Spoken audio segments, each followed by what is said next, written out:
the NASDAQ, you ring the bell, or the NYSE. Oh my gosh, wouldn't that be amazing if you could go public with your company? Why haven't you? Well, for most people, it's because you're insanely scared, don't have the knowledge, or it could be a whole bunch of complex issues. On our show today, we're going to talk to Peter Goldstein, who's an IPO expert, and he's going to give us some fantastic tips, advice, and a pathway to at least consider taking your company public.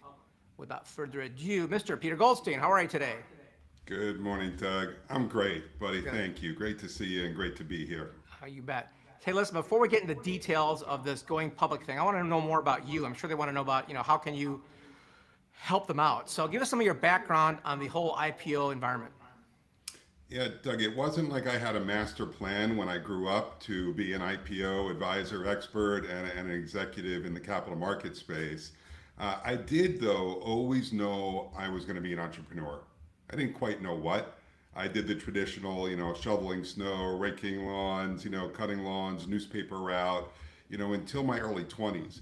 I started my first company in my 20s in New York City in the specialty food industry. And then I had my first exit at 30. And I sold to a strategic buyer, an industry buyer. And then I really wanted to understand and learn how to be able to grow businesses and develop exit strategies, not just for myself, but for the people that I was working with. So from there on, I'm now 61.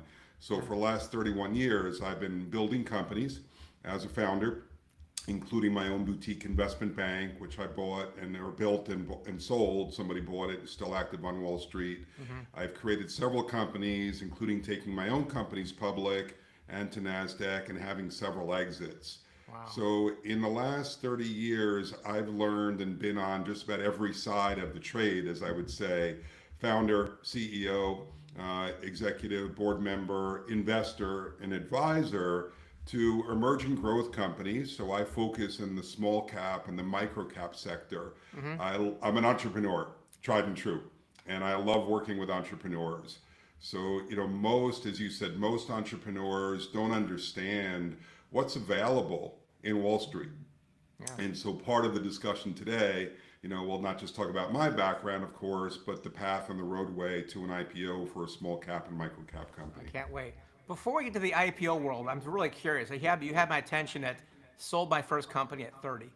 I talked to plenty of people. Some don't start their first company until 30, 40, or 50. So I'd like to have a little bit of a story like, man, you built this company up and you sold it. Do you have a buyer in mind? Tell me just like some of the pitfalls or things you learned from actually exiting your first company.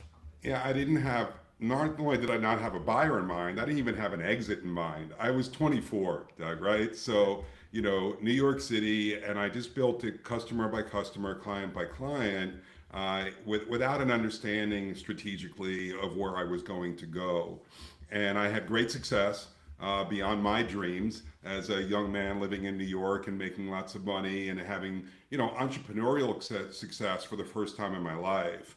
And as I got to kind of that peak, every business, Doug, has a life cycle to it. And what I started to see was that I was peaking somewhere in around 3 or 4 years of my growth. And I didn't have the experience, the resources, the knowledge, and the capital to really go where I wanted to go, where the market was asking me to go in my business. And so I looked then for additional financing. I came across some people that wanted to fund and then ultimately wanted to acquire my company as a way of bringing in my unique market share to complement theirs in a very synergistic way. So there was no master plan, but I will tell you, knowing now at 61, what I didn't know back in my 20s, is that I believe, number one, every business has a life cycle. Number two, every CEO, founder, and entrepreneur would benefit from having an exit mindset.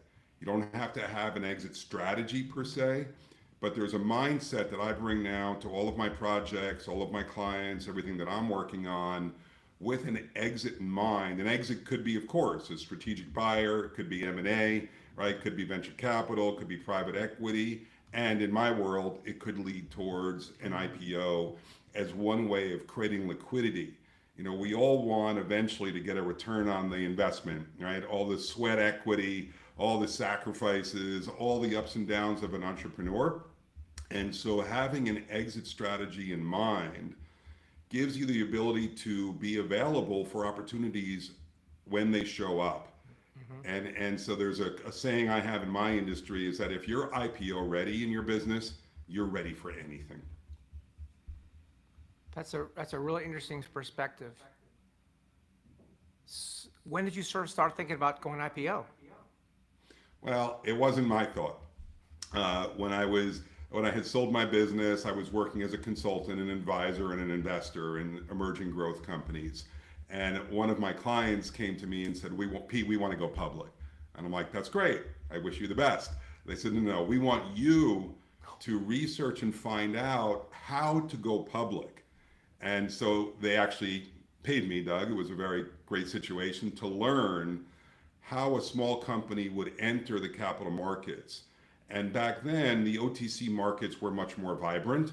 And so we actually took them public on the OTC, over the market counter trading, as a small public company. And I got to learn the ins and outs of how to take a company public. And then I had this great opening and somewhat of an epiphany of saying, wow, I saw a lot of people make a lot of money, but not necessarily the right people, meaning the founder, right? The existing shareholders, the investors. And I said, if this was done differently, if I could bring integrity and bring a win-win approach to building companies to enter the public markets. And so I began then researching and understanding what that marketplace looked like. And as you would imagine, it's very kind of predatory. There are a lot of people making a lot of money. And I was then able to shift my business into this area of specialization. And that led Doug into my getting licensed. I started my own firm from scratch as a broker-dealer and an investment banker. I had never had a securities license. I had never been in the investment banking sector. And so I got what I needed to do to get both SEC, and back then it was called NASD, now it's FINRA, the regulatory bodies, to approve an application. And then I went out and I got 6 securities licenses to be able to buy and sell and trade securities as a broker-dealer under the formalities of U.S. structures. And that seems like a lot of work. You mentioned initially some of the founders and investors weren't making money. Does that mean only the attorneys were in the first few deals, or what? Attorneys, investment bankers, certain investors, certain promoters, and that's inherent, Doug, in the small cap and micro cap space.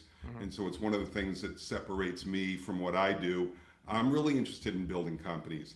I love entrepreneurial vision. And most entrepreneurs need access to capital and they need human resources around them, right?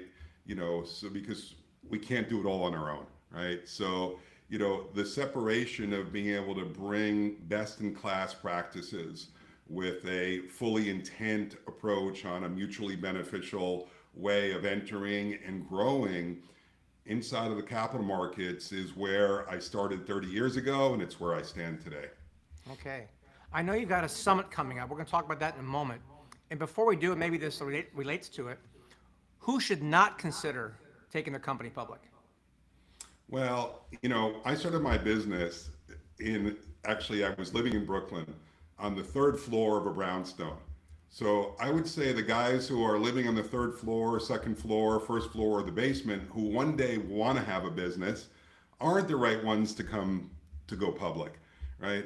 And you also don't need $100 million in revenue to go public. Right. So there's a big myth on Wall Street. And Doug, you and I are old enough to know about the dot-com burst, right? Yeah. After dot-com, so during dot-com rush, very similar to the AI boom that we're seeing right now, companies were rushing to market with lofty valuations. Yeah. These big, giant, crazy numbers for a couple of guys sitting in a room, doing some programming, right? And so dot-com was very similar. Companies were rushing to go public. They were getting incredibly lofty valuations with no sustainable business model. And ultimately, those businesses failed. And after that time, Wall Street adopted kind of a mentality, and investors did, that if you're not on track to be a unicorn, you shouldn't go public. Well, I'm here to tell you, it's just not true, right? It's based on market practices from quite some time ago. There's a very robust market for small cap and micro cap companies. Actually, in 2024, more micro cap companies went public than mid cap and large cap companies, by way of giving you some data. So who I'm wanting to think about having to go public, you have to have a real business, meaning that there is a product market fit, right? There is proof that somebody wants to buy your product, your service, your technology, and that has enough traction in the market to be able to demonstrate that investors can participate and get a return on their investment. So let's quantify that a little bit. Micro cap companies that would enter the NASDAQ or the New York Stock Exchange, the work that we do in taking companies public, would need to have a minimum of $50 million market cap or above. And so what is a market cap? A market cap basically is the number of shares, right, multiplied by the price per share to give you a value. Not a valuation, but a value based upon market capitalization. So, you could be a pre-revenue or early stage company if you're a life science or you have intellectual property, but mostly the candidates that we're talking about would have 10 million in revenue or above, be profitable or can demonstrate a pathway to profitability, and then to be able to show a growth trajectory inside of a growing market, right? So these are very basic fundamentals, Doug, but those are the companies that could enter the capital markets, and most entrepreneurs don't realize that. So anything below that marker for this discussion, not yet. Someday, right? As you grow, as you mature, as you develop, and you put your eye on an IPO, those are the markers that we would look like. There are companies that have done it sooner, and I did, but I will tell you, it's a mistake.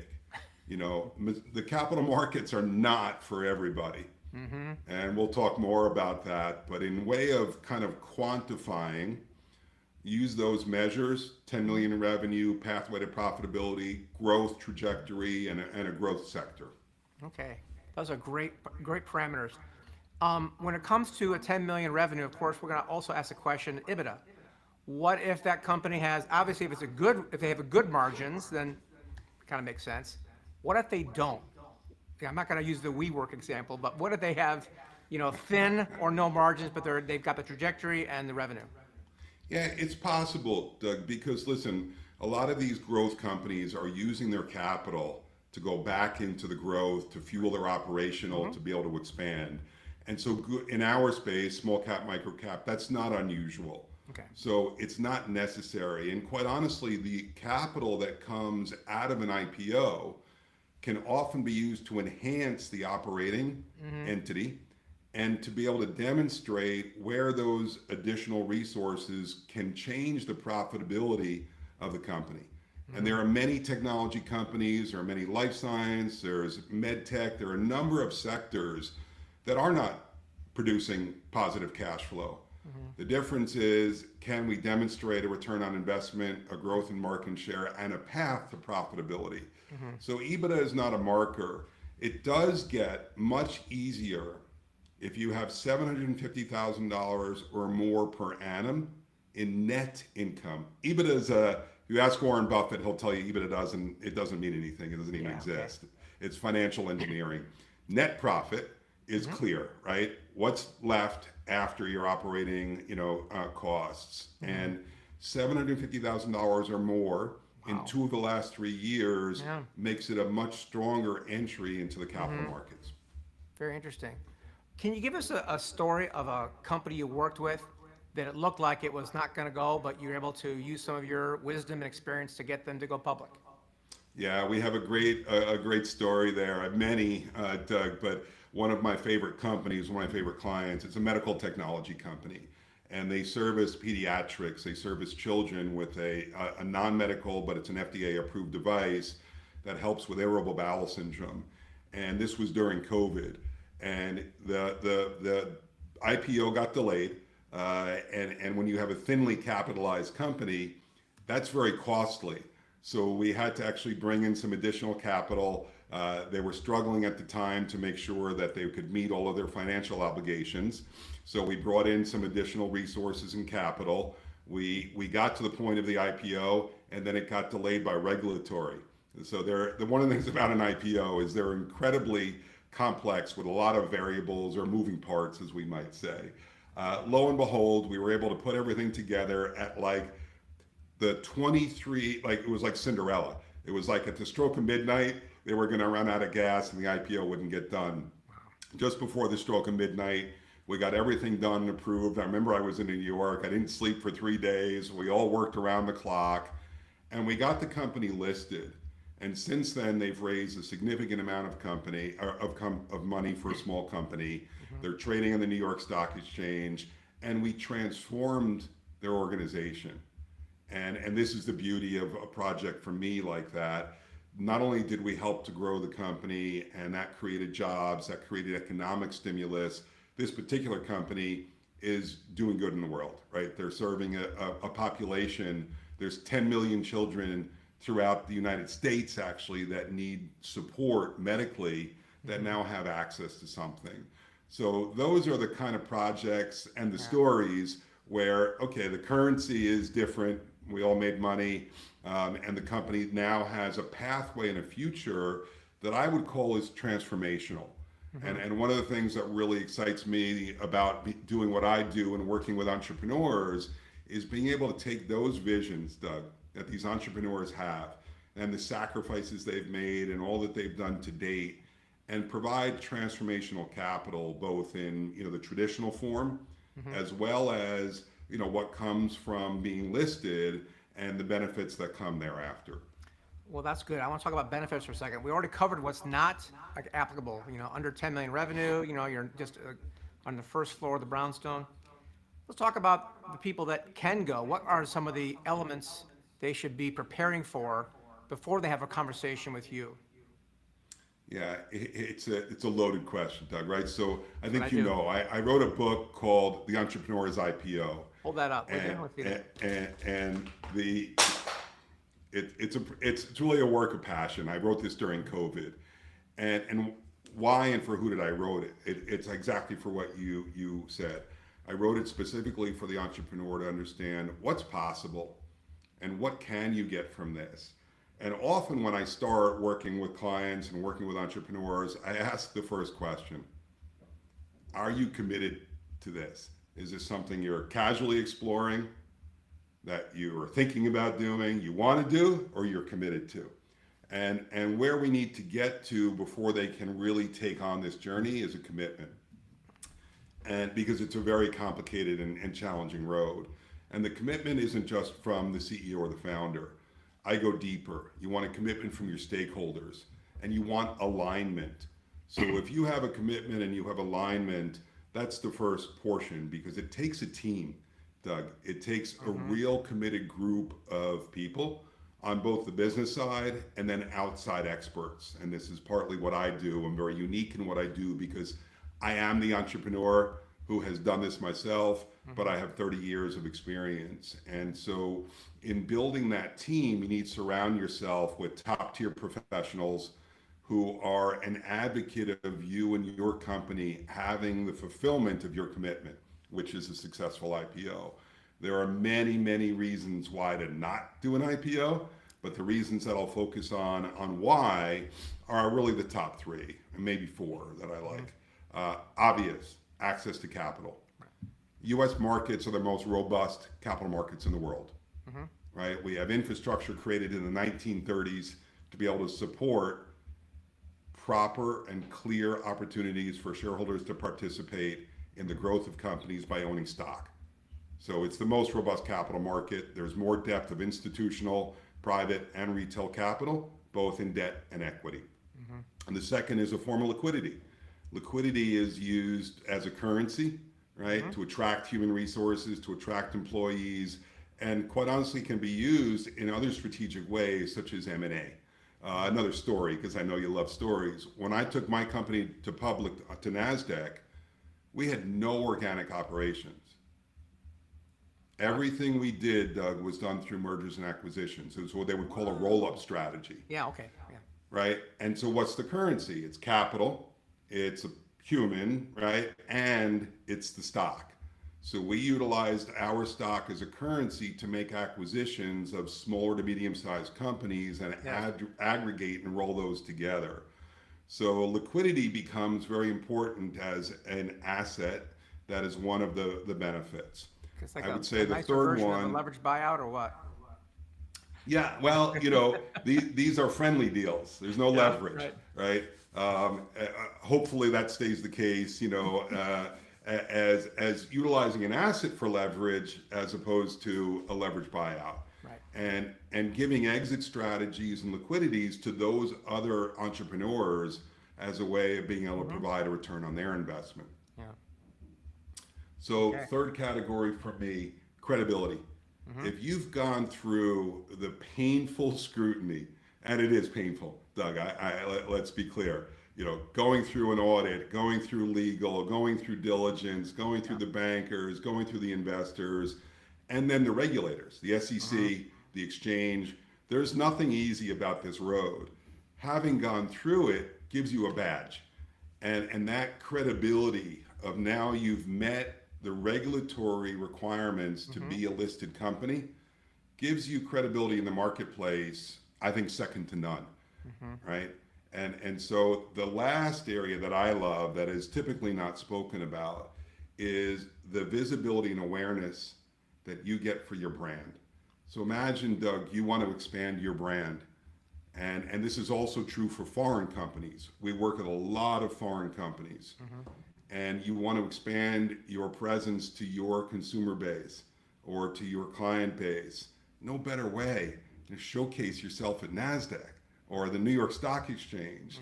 And it's branding that, you come from a publishing and a marketing background. Yep. What's the cost if you tried to?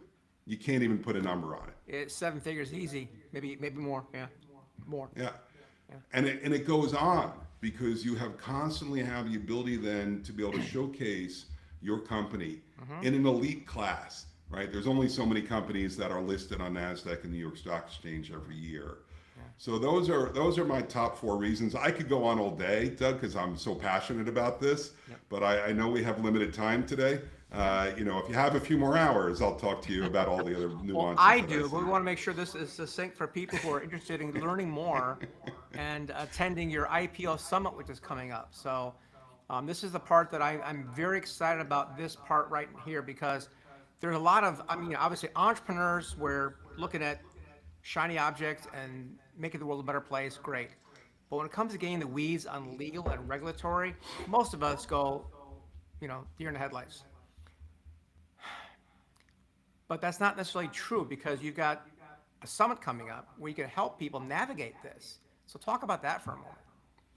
Yeah, it really, Doug, imagine a day where you walk into NASDAQ, iconic NASDAQ, where legendary companies, some of the most well-known companies in the world have passed to get their companies listed, to complete their IPO, and to be part of the collection of NASDAQ companies. They all met in a room called the IPO room, which is on the second floor at NASDAQ. So what I wanted to do was to bring CEOs and entrepreneurs and founders together in that IPO room at NASDAQ. And so I've turned that vision into a reality. On April 15th in 2025, we're going to bring a highly curated room of ambitious CEOs and founders and entrepreneurs together with a curated group of top industry experts. And the goal is to impart that knowledge and experience to those CEOs and entrepreneurs and founders. I didn't have the benefit of that when I took my company public. And I have the scar tissue and the pain and all the mistakes that I made along the way, 20 to 25 years ago. I want to be able to flatten that learning curve. I want to be able to educate and not just me, but a whole group of top industry experts, a couple of industry icons, right? Some of the top minds, and this is specifically for small cap and micro cap, because that's the community that I want to work with. And we want to really be able to bring a new narrative, a new discussion into at NASDAQ, into what's possible for the next generation of IPOs.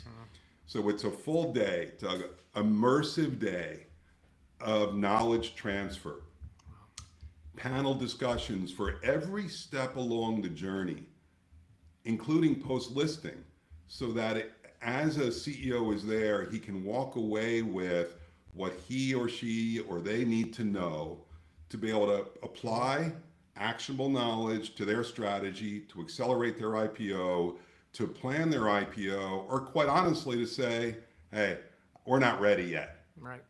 Right? And so that day is designed now. It's a invitation only, a curated group, select on both sides, and people will have to apply to attend. And there are some criteria for that. But the ultimate end result after the end of the day is to take the experience of that and then have some fun. Doug, we're going to do an iconic tower shot at the NASDAQ. I'm sure you've seen when they do, listings and special events. So we'll go down to the room where they ring the bell. The whole group will be there, right? We'll do some photo shots. We'll do some media coverage. We take the pictures. We go out and see everybody on the tower. We have our 3 to 5 minutes of fame and glory, which will be captured forever because we'll be able to memorialize that and give that to all of the attendees.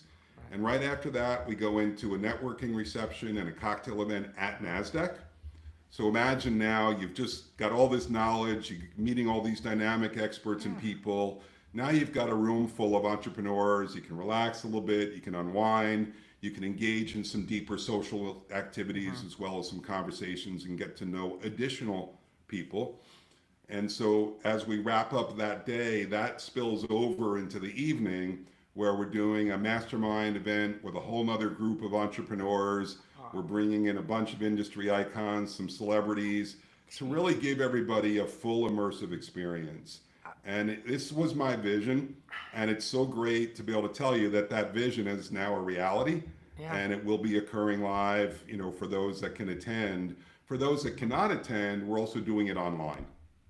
Yes. And I wanted to make it available online, Doug, as also a way of giving that knowledge base to people all over the world. We are inviting people, and we have attendees already signing up from India, from Singapore, from China. We expect and anticipate people coming in from all the different continents. Sure. It's very affordable online. It's a bigger commitment to come in person, so we're broadening that out and expanding that for a very immersive, broad experience. Yeah. The investment is negligible, my friend. It is. Listened to what you just described, and one connection, one idea there could save you $500,000 or more. So for what you're asking people to to contribute to get there and be there in person, it's not even a number. It's like if you have considering doing an IPO at any time in the near future, there's no other place you need to be than this. I mean, I just looking at what you described, look at the website, which is down below. You can click and look at it, folks. If you qualify, you got to qualify. It's important to understand. But if you qualify, you should cancel anything else you got going on and get to this thing. It just sounds phenomenal. And we're not making any money, Doug. I want to also Obviously. underscore that, right? $2,000 just, it doesn't even cover. And the idea is that, yes, there's some costs. We realize if you're coming in person, you have to get to New York.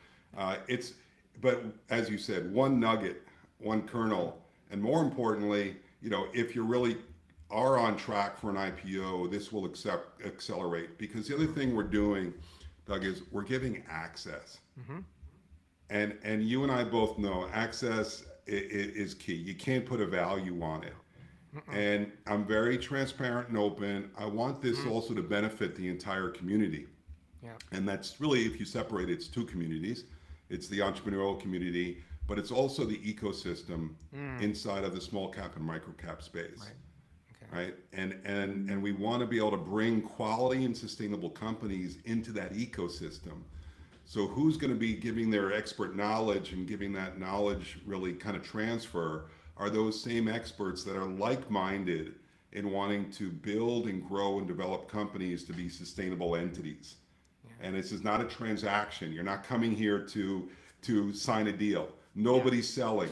Nobody's pitching.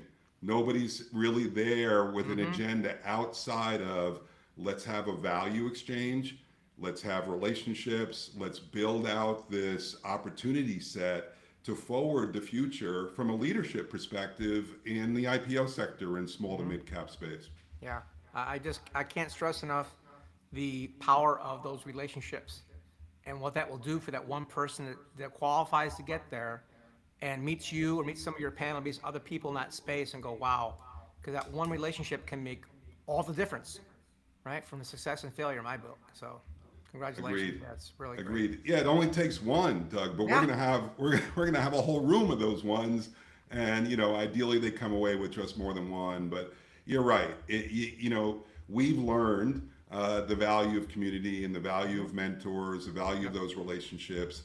If you take that with applied knowledge and a commitment, now you have the ingredients for great success. Absolutely. Fantastic. Any parting words on the IPO space and how people can learn more and get over their mindset? You mentioned we've talked about mindset more than anything else here today. I find that very valuable.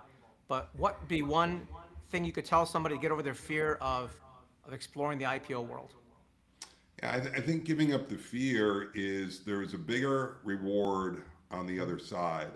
Of course, it's smart to be cautious and actually be fearful. But if you plan this right with the right team and the right organizational component, and you need time, Doug, you need 18, 24 months to really plan and execute properly and build all the ingredients, the reward and the return on the other side is absolutely worth all of the challenges along the way. Yeah. Peter, thank you so much for your time today. I really appreciate it. We'll be sending some of our good friends directly to that event because I can't wait to see them go public with you. Thank you very much for your time today. Appreciate it. Thanks, Doug. Look forward to it. You bet. Ta-dang. Okay. Get me excited, man. It's going to be great.